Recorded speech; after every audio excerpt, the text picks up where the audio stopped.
কেমন আছো? ভালো আছি রেনু।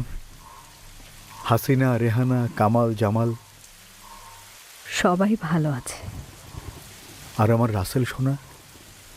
রাস্তায় গাড়ির আওয়াজ পেলেই দৌড়ে বারান্দায় যায়, ভাবে আব্বা এসেছে। আব্বা আম্মার শরীর কেমন? ওনারাও ভালো আছেন। আর তুমি? ছেলে মেয়েদের সাথে আনিনি বলে মন খারাপ করনি তো? ইচ্ছে করেই আনিনি। বন্দি বাবাকে দেখতে সন্তানের ভালো লাগে। ওদেরকে বলো তোমাদের বাবা বন্দি আছেন যাতে সবাই মুক্ত হয়। এটা নিয়ে মন খারাপ করবে না। আমি তোমাকে দেশের জন্য উৎসর্গ করেছি। খাতা কলম আবার লিখতে শুরু করো। এত কি লিখবেন মুজিব সাহেব?